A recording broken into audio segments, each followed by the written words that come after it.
Exciting episode ng inyong paboritong health program.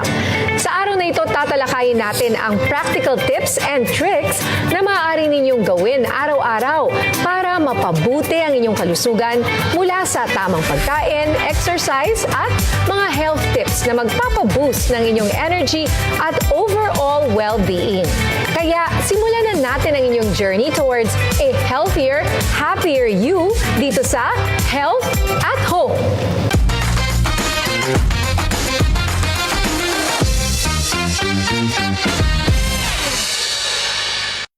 Summer skin problems? Huwag mag-panic. Alamin ang mga tips para maiwasan ito mamaya sa Lifeline. Pawsome tips para protektahan ang balat ng inyong fur babies ngayong summer?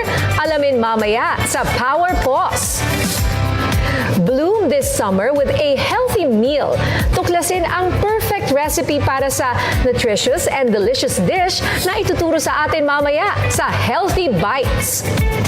Let's play and bond. Discover the biggest arcade-themed inflatable playground sa Pasay City. Mamaya sa #FamBam. Strong legs, strong body. Alamin ang lower body workout para sa fit na katawan mamaya sa Fit Zone.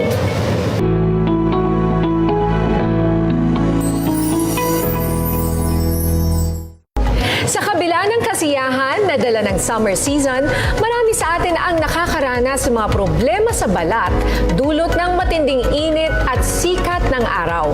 Minsan, hindi natin napapansin ang epekto nito sa ating kutis, kaya't importanteng ingatan at alagaan ang ating mga balat. Kung kaya't ngayong araw, makakasama po natin ang dermatologist na si Dr. Drola Sanchez upang pag-usapan kung paano natin maiiwasan at malulunasan ang mga karaniwang skin problems sa tag-init. Magandang umaga po, Doc Drola. Ay, good morning, Nina, and good morning din po sa mga nanonood ng Health at Home. Doktora, una po sa lahat, bakit po ba mas prone ang ating mga balat o sa mga skin problem tuwing tag-init? Yan, kasi pag tag-init talaga, mas mataas yung humidity, lalo dito sa Pilipinas. So, mainit, so there's heat, there's humidity, and then mas maalikabok, kaya mas prone talaga tayo sa mga skin diseases ngayong summer.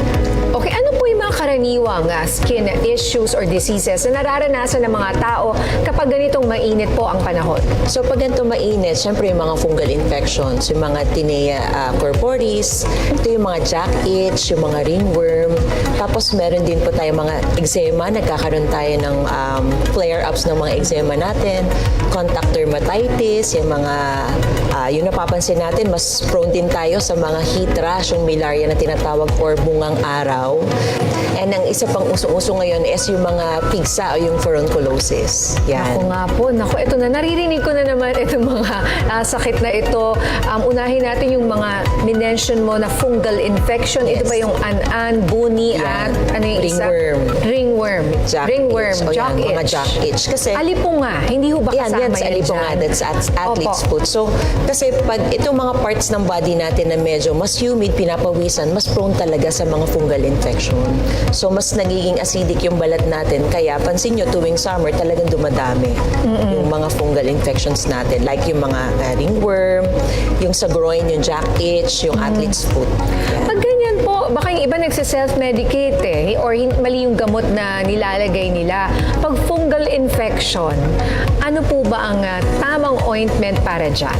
Ang fungal infection kasi is talagang prescribed medication yan. Kasi antifungal medications like yung mga clotrimazole, piniprescribe ng dermatologist yan. So, pero we can buy over the counter naman kung sure tayo na talagang ringworm yun or mga jack itch yun. Kasi kung hindi naman na Kung hindi, ang nabili mo kunyari ay ano nga ba yun, yung mga cortisone. Paano ko yun ang nalagay mo? Kasi makati-kati. Oo, kasi ang maging problem natin dyan, pag fungal infection, naglagay tayo ng mga anti-inflam or steroidal, mas lalala yung pangangati niyan. So, bawal ang steroids dun sa mga fungal infections. Oo. Yung sa paa, if medyo nangangamoy yung paa or nagkaroon na athlete's foot, pwede.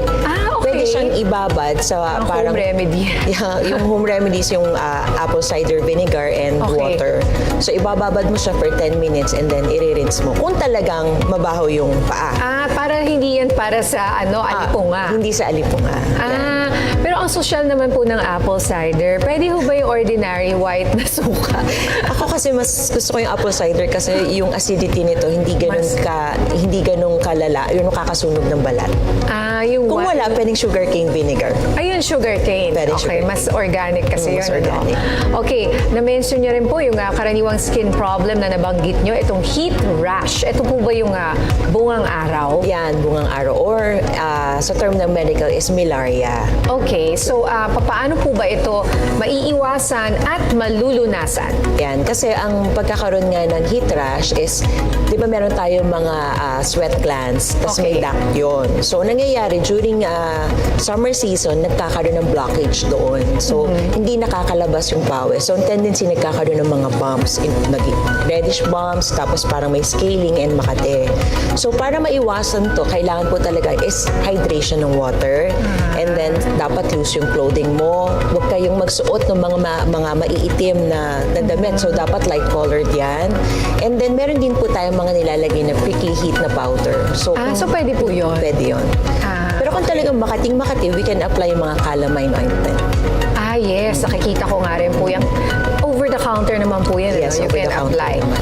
And okay, the other one that you mentioned, of course, eczema or mga allergy or dermatitis ba yun, Yes, doktora? dermatitis. Oo, paano ba yan na malulunasan?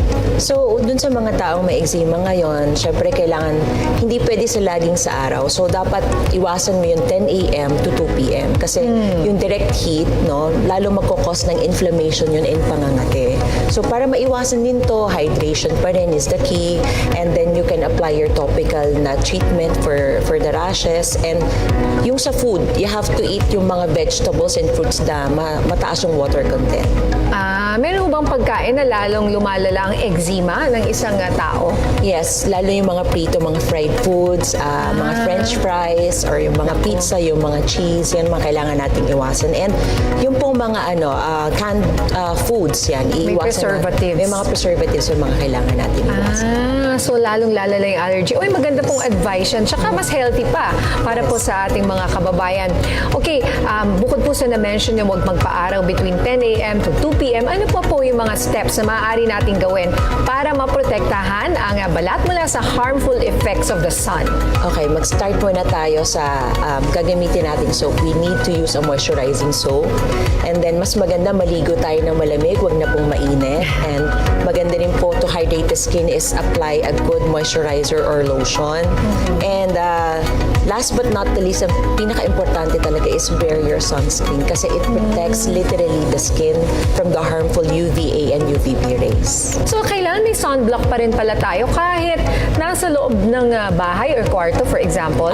I suggest pa rin talaga, mas maganda maglagay tayo ng sunscreen kahit nasa loob tayo ng bahay or kasi yung mga gantong lights nakaka-cause ng premature aging. Okay. Anong SPF po ba ang recommended po ninyo? Ang suggested natin, PDS and American Society of Dermatology is SPF 30, minimum of SPF 30. You have to apply that sa skin and hour before you go out. And kung talagang nasa labas ka, kailangan mo mag-i-apply every 2 hours. Kasi wala na siyang visa after 2 hours, ganun po? Yes, mahina na siya. So, dapat you have to apply. Pero kung magbababad ka talaga sa araw, SPF 50 is a lot better than SPF 30. Okay. Ano naman po ang tamang skincare routine na dapat sundin ng publiko para mapanatili pong malusog at maganda, makinis ang kanilang balat, lalo na ngayong tag-init? Yan, skincare routines. Siyempre, dapat maganda yung soap na gagamitin mo. Hydrating soap po dapat ang kailangan natin. Mas maganda may ceramides. And then, moisturizer with hyaluronic acid. And sunscreen. Ngayon, kung mapansin nyo, lumabas kayo, nag-outing kayo, nagkaroon ka ng sunburn, you can apply mga aloe vera solution or calamine din para lang ma-protect yung skin from burning. Pwede po yung calamine after After mo. Parang from after sun. After sun. care, ganyan. Tamang-tama yung susunod kong katanungan. Nakakatulong po ba ang tamang pagkain, as you mentioned earlier, at pag-inom ng maraming tubig, How about tulog? Lalo na ngayong panahon ng tag-init. Yan, so 6 to 8 glasses of water a day pa rin. We need hydration. Yung pagkain, since uso naman ngayon yung mga juicy fruits like yung mga watermelon, yung mga melon, yung mga singkamas. Yan, mas maganda siya kasi mataas yung water content. Our body kasi talagang mas madami ang water ng body natin. So, we have to replenish. Minsan hindi kasi natin napapansin na pinapawisan tayo lalo mainit. So, it's very important. And sleep. Yes. Yan. Nako. Sleep talaga. Kasi ang sleep talaga, siya yung nagko-control din ng mga pag-normalize ng hormones natin. So, from 10 p.m. to 3 a.m., dun sa mga adult, they have to sleep. Pagka lumampas tayo ng 11 to 3, mahirapan tayong makarecover from hormonal na Yes. maibabalik sa normal yung hormones natin. Kaya pala, pagka past 11 ka na natutulog or parang hindi na ganong ka-deep yung pagtulog mo. Oo, kasi pag may mga patients tayo na natutulog 12 or Yeah. mga 1, kasi hindi na sila makakatulog. Tapos mamaya pag natulog, gigising agad. Kasi nga nasira na natin yung sleep cycle natin. Okay. At eto po, marami ang nagtatanong, lalo na ibang mga senior, mga tito, tita, lolo at lola, sa mga dark spots po o yung tinatawag na hyperpigmentation pagkatapos ma-expose sa araw. Paano po ba ito may iwasan at paano magagamot? First is prevention. So, kailangan talaga nating good moisturizer and sunscreen. So, kung talagang meron na tayo nito, meron kasing piniprescribe ang mga doctors na hydroquinone and retinoids that ina-apply sa gabi.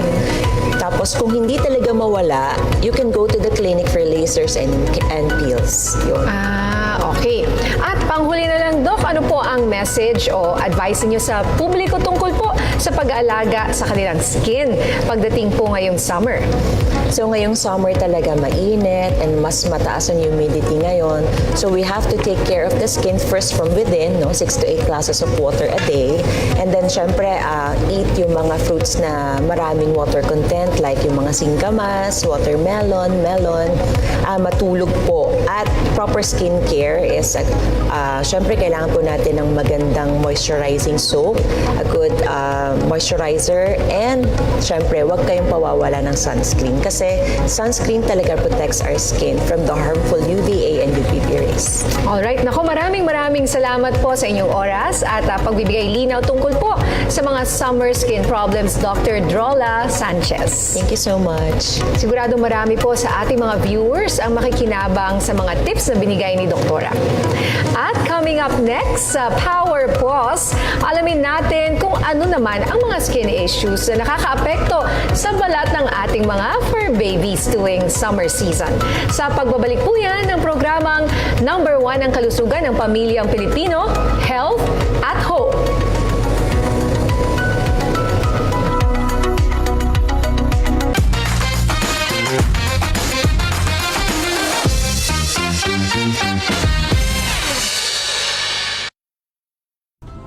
Tara, lumikha! Ramdam nyo na ba ang tag-init? What better time to make cool and creative art projects? Bubuo tayo ng 3D paper fruits na gawa sa colorful paper. Refreshing fruit juice naman ang inyong aabangan sa Let's Draw It! Check out this unique fishbowl na gawa sa paper plates. Perfect pang display ngayong summer. Sining ang magniningning dito sa Artsy Craftsy! Artsy Craftsy, Sabado, alas 10:30 ng umaga, dito lang sa inyong People's Television. Webwatch, sa panahong laganap ang fake news, dapat laging listo. Mag-ingat sa iba't ibang uri ng information disorder. Ito ay maaaring magdulot ng pagkalito, takot, pinsala at kaguluhan.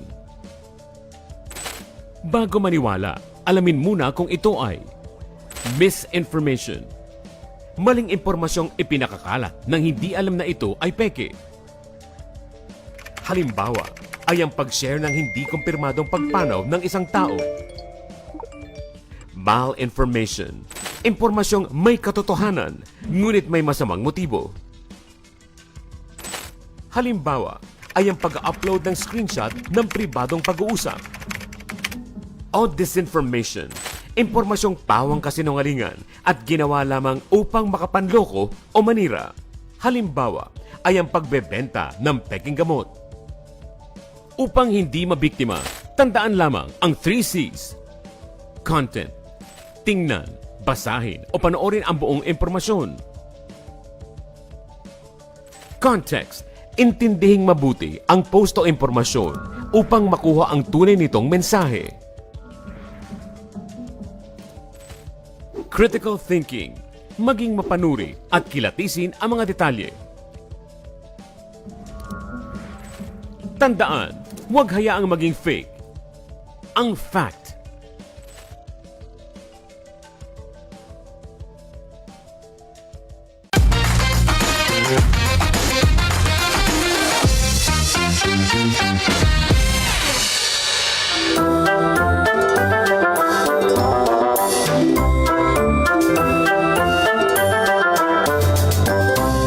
Tuwing panahon ng tag-init, hindi lang tayo ang apektado ng matinding init, kundi pati na rin ang ating mga alaga, tulad ng mga aso at pusa. Kung kaya't sa episode na ito, tatalakayin natin ang mga karaniwang sakit sa balat na maaaring makaapekto sa ating fur baby sa panahon ng tag-init. At upang magbigay linaw at gabay tungkol dito, makakapanayam natin ang veterinarian, of course, si Dr. Rain Zander Castro. Magandang umaga po, Dr. Zander. Magandang umaga po, Ma'am Ninya. Magandang umaga po. Andito na naman po ulit ako. Ano po ba ang mga karaniwang skin diseases na maaaring maranasan ng mga aso at pusa tuwing tag-init? Sa totoo lang po, super daming list ng mga skin condition na involved during summer, no? Number 1 po, no?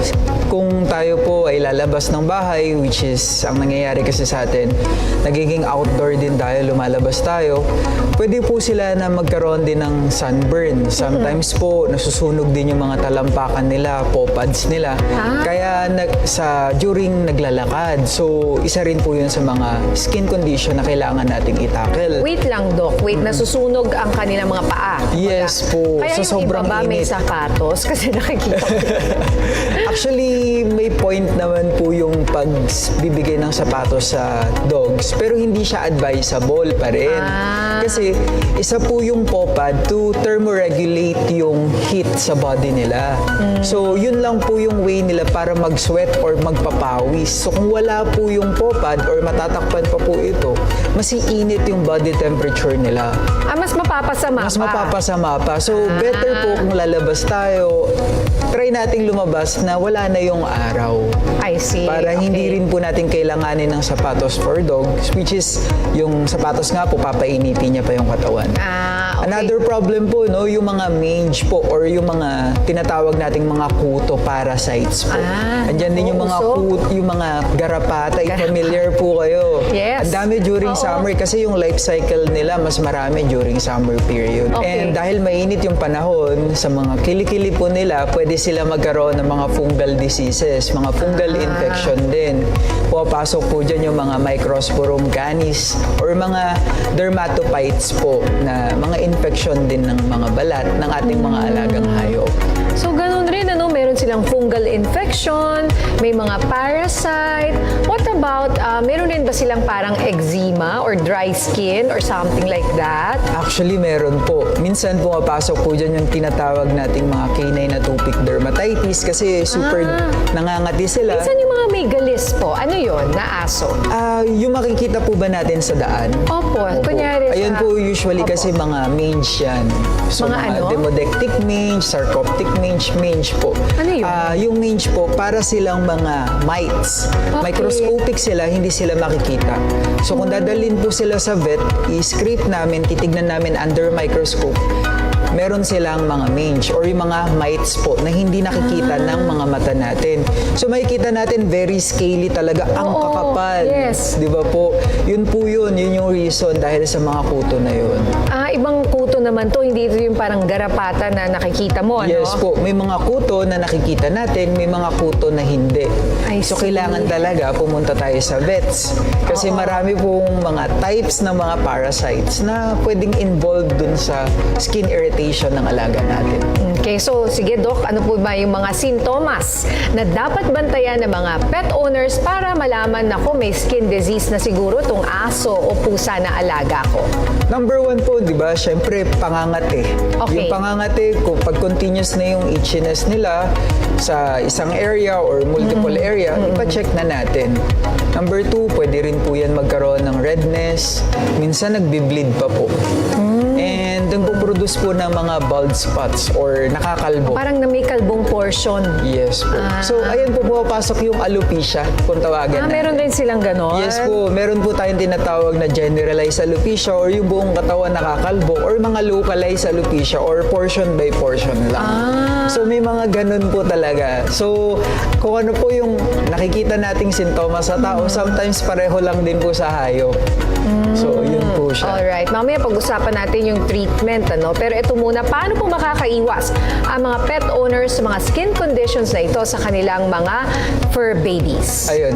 Number one, dahil mainit yung panahon, ang kailangan po nating gawin kung mag-walk tayo, nabanggit ko na kanina, mag-walk tayo during malamig pa yung klima. Number two, nandyan pa rin po pumapasok yung mga tinatawag nating anti-tick and flea na mga medication which is available po sa mga veterinary clinics natin. So, kailangan po bumili tayo sa veterinary clinics, wag po sa online kasi maraming Nako. fake. Sobrang dami pong fake na gamot na naglipa na ngayon sa market. Then number three, kailangan din po natin gawin, halimbawa na-diagnose na po yung alaga natin, kailangan yung ibalik pa rin po sa ating mga veterinaryo for follow-up. Tandaan po natin, ang skin irritation ay matagal po siya gamutin, hindi po siya agad-agad nawawala. So, kailangan po So talaga baka akala mo kasi okay na, Opo. stop mo na yung medication. then babalik. So wala pong ano. So dapat regular po talaga tayo na magpa-check up. Or may tinatawag na rin po tayo mga treatment para dyan, mga prophylactic medication. Meron po tayong isang company na nagpo-provide po ng vaccination for dermatophytosis or yung Microsporum canis. So pwede po nating pabakunahan sila kung very prone po sa mga fungal irritation. Kung yung pasyente naman po natin ay merong tinatawag na canine atopic dermatitis, meron na ring regimen po yung mga veterinaryo natin. So, punta lang po talaga ng clinic. Okay. Doc, may mga particular po bang mga breed ng mga aso o pusa na mas prone sa mga skin diseases na ito? Opo. Usually, yung mga breed natin, no, dito sa atin sa Pilipinas, ang daming mga aspin natin na may mga skin condition. Dahil hindi po natin namamalayan na meron na pala silang mga kuto or parasite. Yung mga ganong pong breed, very common talaga na tamaan po ng mga insekto dahil sometimes nasa labas lang po sila eh. Then yung mga French Bulldog, very common po sila for atopic dermatitis. So yan po yung type ng autoimmune disease na kung saan ina-attack niya po yung sa skin niya. So nagiging inflame or makate para sa kanila. And yung mga breed po na droopy ears, yan po yung mga beagle. So kapag mahaba yung tenga, mas less po yung exposure sa sun ng tenga nila. So mas nag-grow yung mga fungal and bacteria dun sa loob ng tenga nila. So yun po yung reason bakit naman po nagkakaroon ng another skin irritation yung mga tinatawag nating beagle or yung mga breed na may mga droopy ears. Hindi lang po beagle, andyan din yung mga cocker spaniel. Okay. Yan po. Ayun. So, madami ma'am. O may kanya-kanya silang nababagay dun sa breed na yun. But just the same, lahat naman ng sinabi natin ay para sa lahat ng most dogs or cats. Yes po ma'am. Okay. At kung may alaga nga po tayong may skin disease, ano po yung mga hakbang na dapat gawin ng mga owners bago po magpunta sa vet? bago ang lahat, ma'am, wag muna mag-self-medicate. Yes.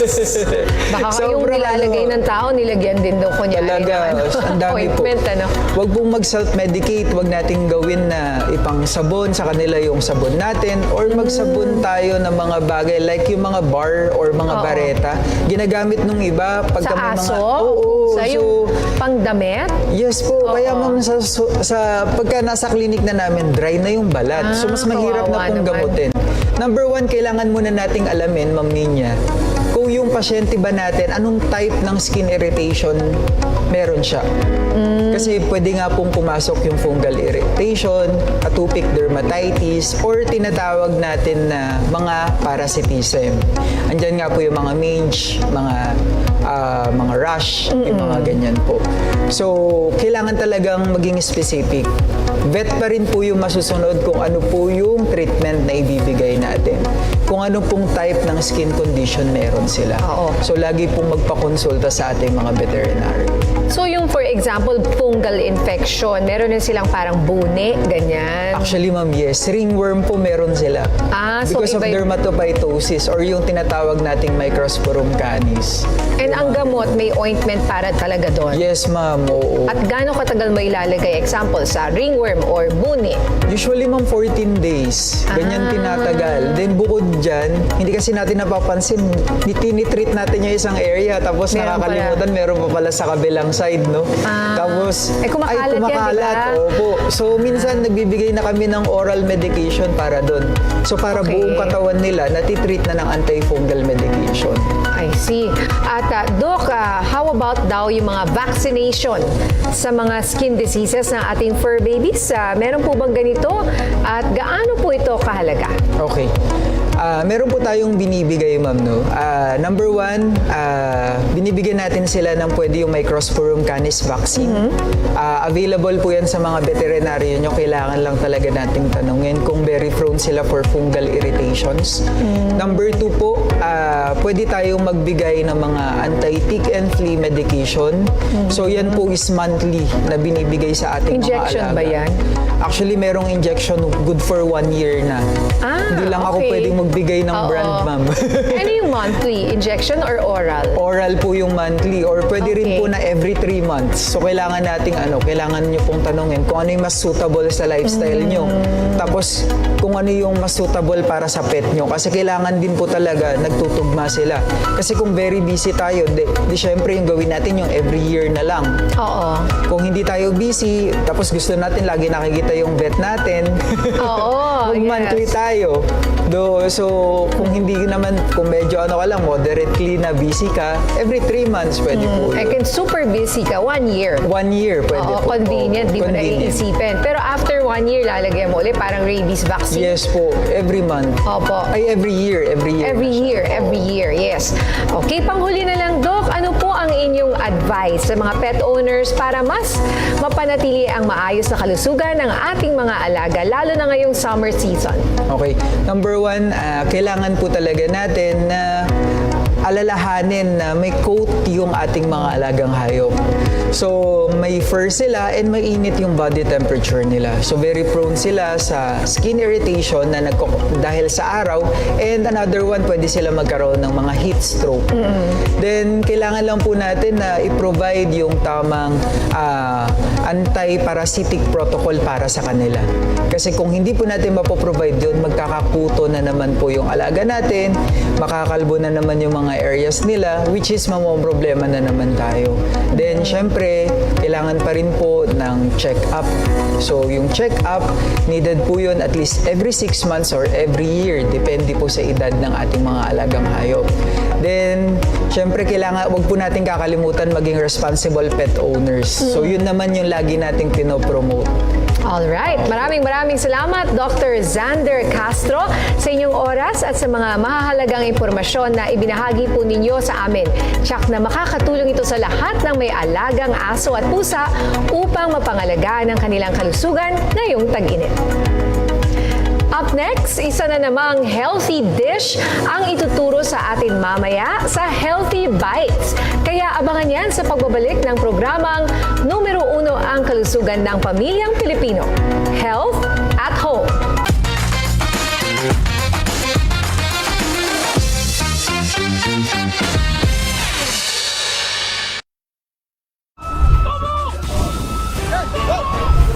isyung palalampasin.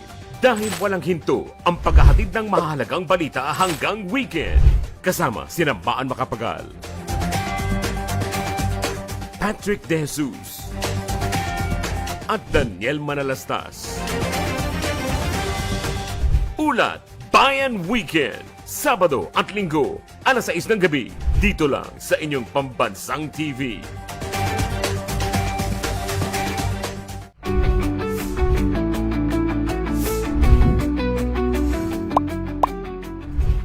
Alamin ang paraan ng pagboto ngayong halalan.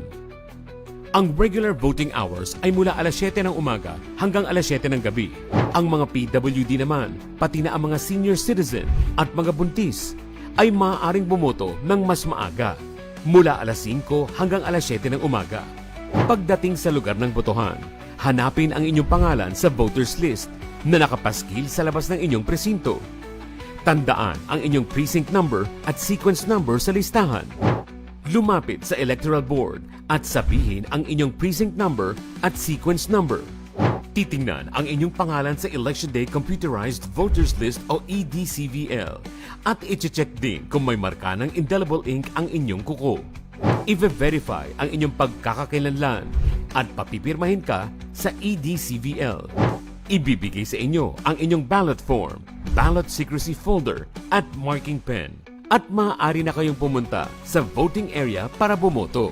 Mas mapapabilis ang proseso kung magdadala ng sarili ninyong listahan ng mga ibobotong kandidato.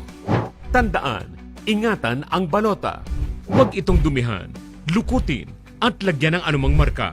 I-shade ng maayos ang bawat oval at pwedeng mag-undervote pero huwag mag-overvote. Kapag natapos ng bumoto, ipasok na ang balota sa Automated Counting Machine o ACM. Hintaying lumabas ang resibo at tingnan sa screen ang image ng inyong balota.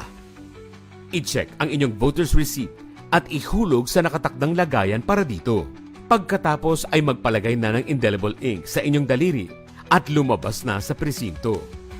Isang mahalagang paalala mula sa inyong Election TV, naghahangad ng isang malinis, maayos at mapayapang halalan para sa bayan.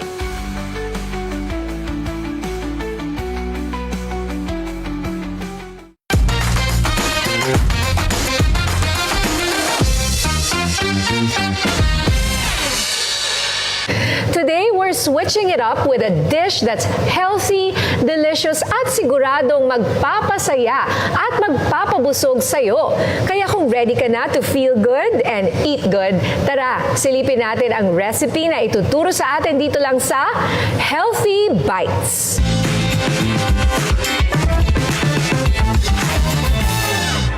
Thanks, Nina. They say salads are just boring greens. But, of course, for today, isang special na salad ang perfect for our family. Ang ihahanda natin at ito ay prawn garden salad. So we have these ingredients that are lovely and fresh from the garden and the market.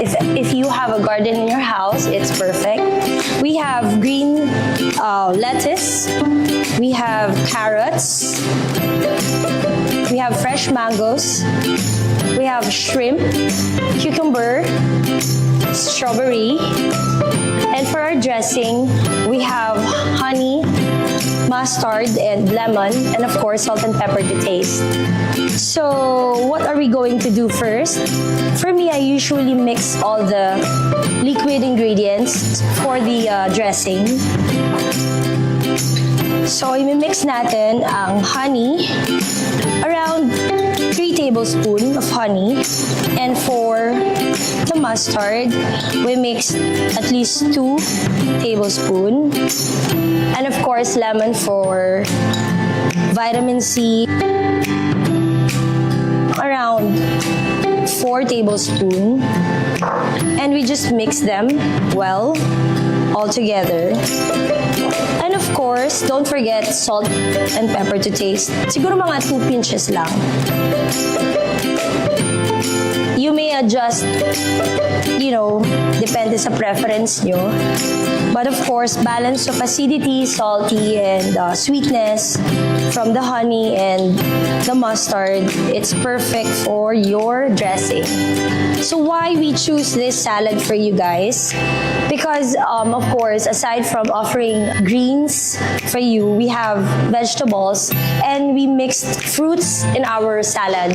Diba hindi naman normally na ginagawa ng mga tao na nagmi-mix ng fruits sa salad. But what's good about our salad is we also added prawns because we believe that, seafoods are very good in our body. It's rich in iodine and it's rich in minerals and vitamins and it gives energy. So the salad definitely is highly recommended for family and kids and of course even the parents. And this can be enjoyed because it has fruits and prawns. Now it's so easy. We have a mixing bowl. We can mix now the main ingredients, which are the salads. These are the green leaves. We add the carrots, the cucumber,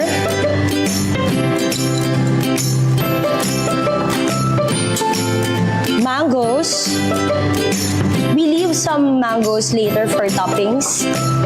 We have strawberry for some color. And of course, the prawns. So we will add few pieces and then we will leave for toppings later.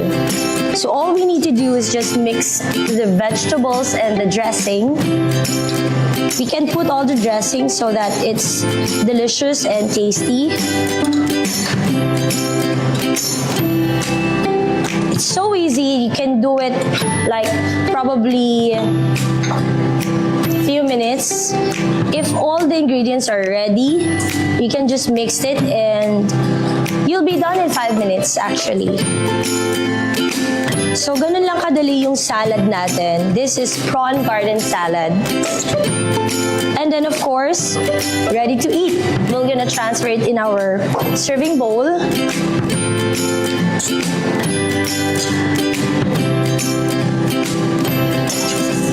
Super delicious prawn garden salad.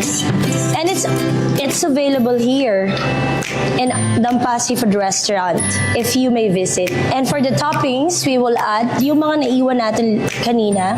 We can add it in our salad para mas makulay and mas appetizing. Then we're gonna add the strawberries. And of course, the prawns. Ito na yung salad natin. It's prawn garden salad. So it's really delicious. It's full packed of minerals and vitamins. And it's so interesting and appetizing. For sure, kids and of course parents and the whole family will gonna enjoy the salad. This is our salad. Abangan mamaya sa #FamBam. Sabay-sabay tayong mag-enjoy sa biggest arcade-themed inflatable playground na matatagpuan sa Pasay City. Sa pagbabalik yan ng programang nangunguna ang kalusugan ng pamilyang Pilipino. Health at Home.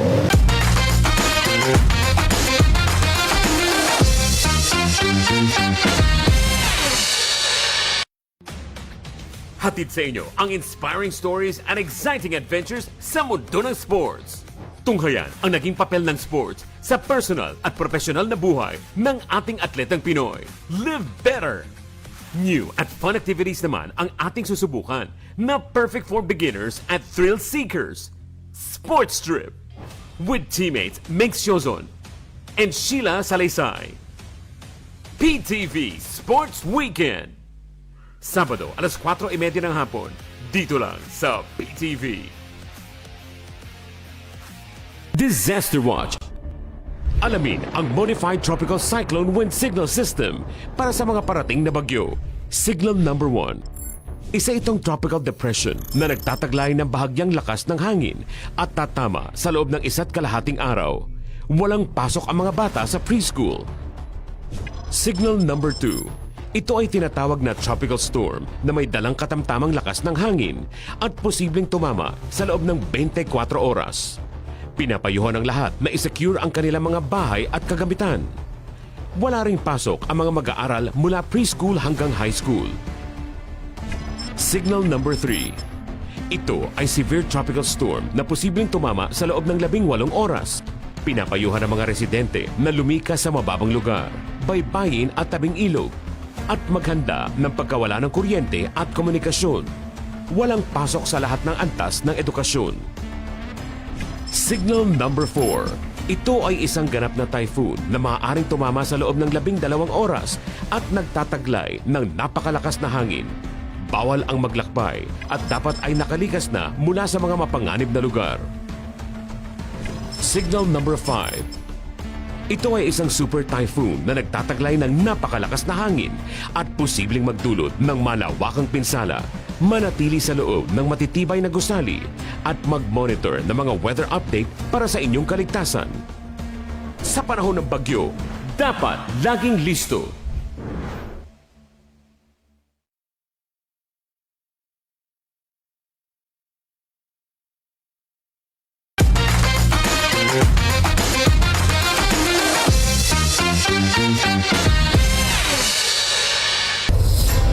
Hanap mo ba ang lugar na pwedeng maglaro, mag-chill, at magtampisaw sa saya? Well, look no further. Dahil this time, hatid namin sa inyo ang biggest arcade-themed inflatable playground na located lang dyan sa Pasay City. Kung ano yan, panoorin natin ito sa #FamBam.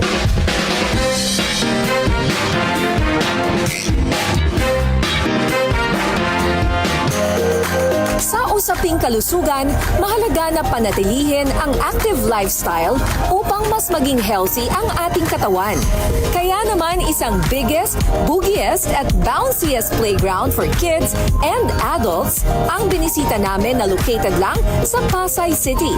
Dito, you can prioritize your health while having fun. Yung nag-inspire sa amin to create this because we want to have a unique space for families and to people to enjoy, have fun, and have some quality time together. Para sa kakaibang experience, ang kanilang inflatable playground ay inspired sa classic retro games. Kaya naman gigantic ang mga ito. So meron tayo ditong Yellow Muncher inspired by Pac-Man. Meron tayo ditong Hippo Chomp inspired by Hippo Hippo, Hungry Hungry Hippo. And then we also have here Super Shroom inspired by Super Mario. And then Crazy 8 inspired by Donkey Kong. And then, ayun, meron din ditong obstacle course which is a 900 square feet long obstacle course. It's the challenge po ng mga barkada dito, masaya yun. And also a 4-story high disco slide.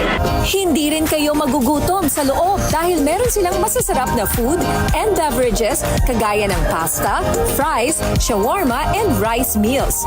But do take note na no outside food and drinks are allowed sa kanilang premises. At para i-encourage ang kanilang visitors na gawing rewarding physically ang pag-purchase ng fruit shakes, meron silang inihandang kakaibang experience. So dito sa Ride to Fresh namin or tinatawag naming spin wheel is dito ikaw mismo gagawa ng shake nyo or fruit shake nyo. So while riding to the bike, kayo pagpe-pedal ng mismong shake nyo, tapos kusa na siya magbe-blend.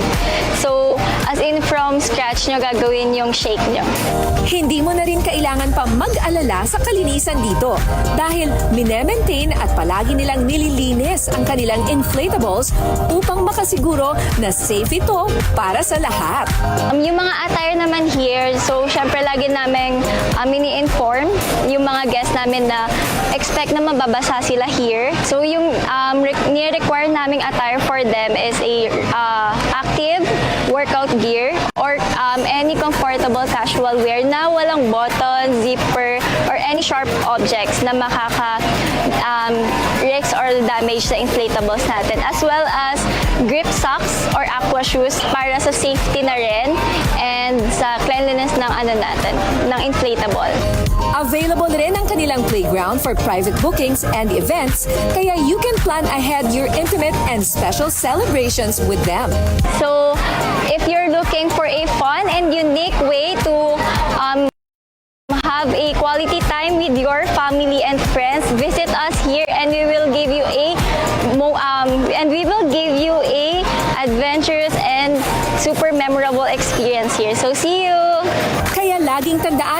ng pag-aalaga sa sarili ay ang pagbibigay pansin sa ating physical and mental well-being.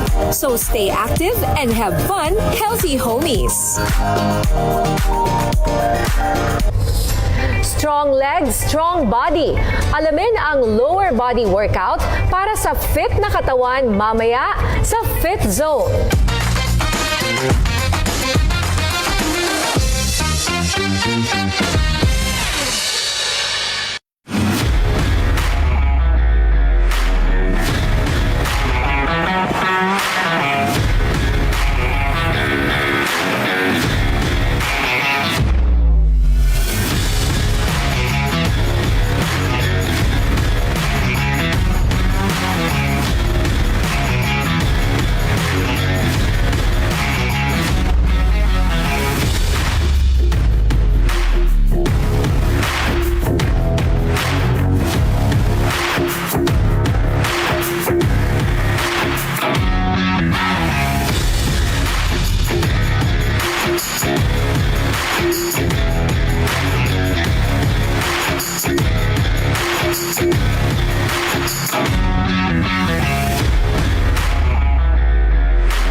Sa buwis na babayaran, aangat ang buong bayan.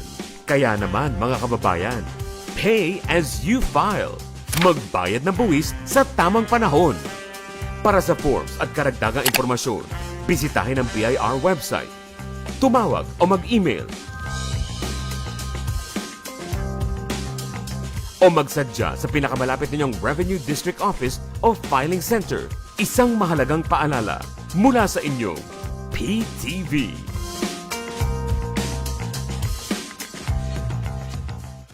Babae, karapatan mo, alamin mo. GADWatch, the Magna Carta of Women.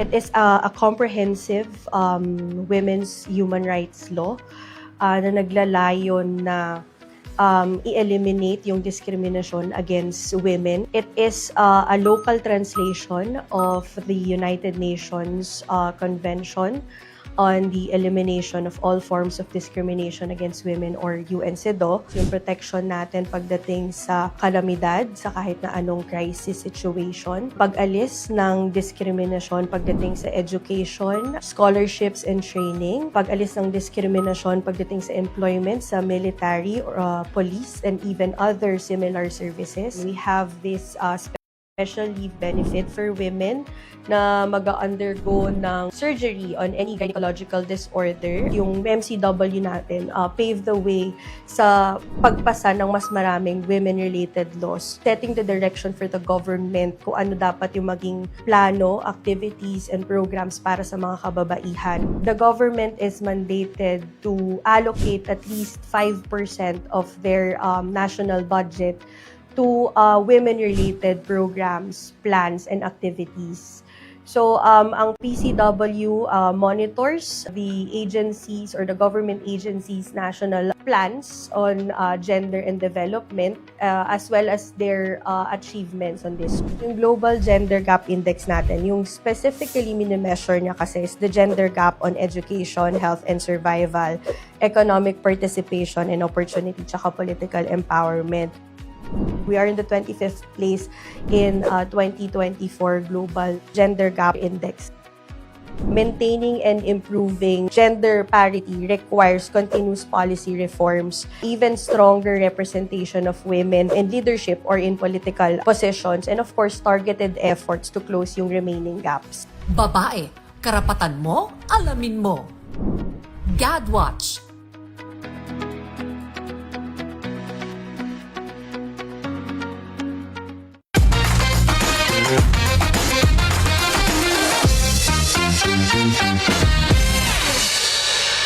Minsan, nararamdaman natin na parang hirap gumalaw ng legs natin, di ba? Pero don't worry, today we're going to target those muscles from squats to lunges and how to make your lower body stronger than ever. Kaya wag na natin patagalin pa. Let's get moving and feel the burn dito sa Fit Zone.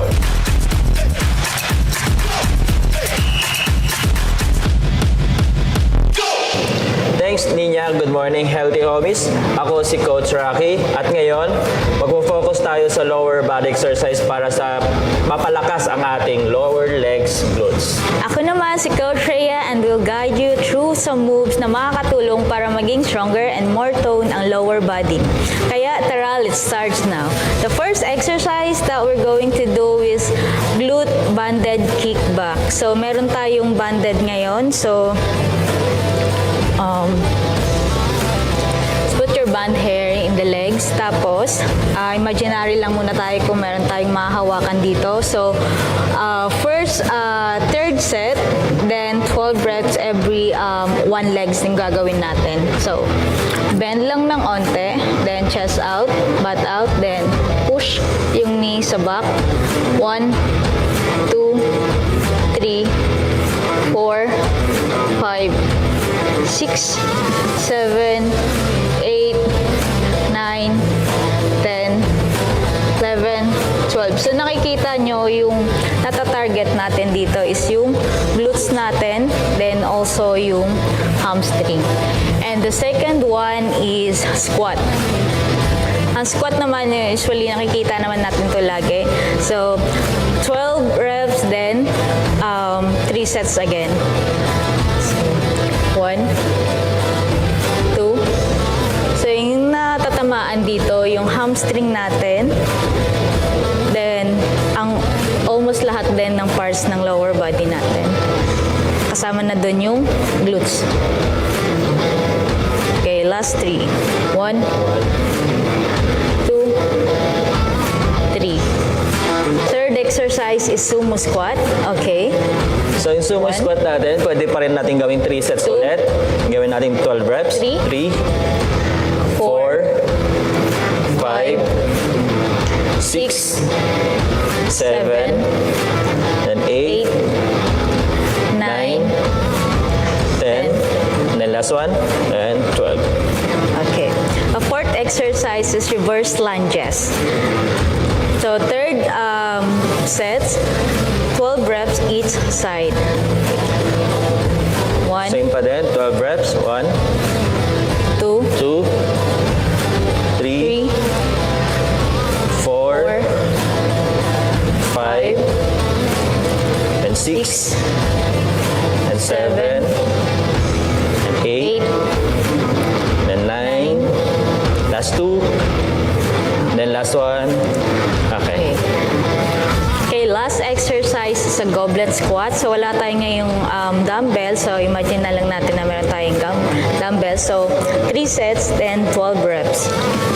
1, 1, 2, 3, 4, 5, then 6, 7, then 8, 9, 10, last 2, then last one.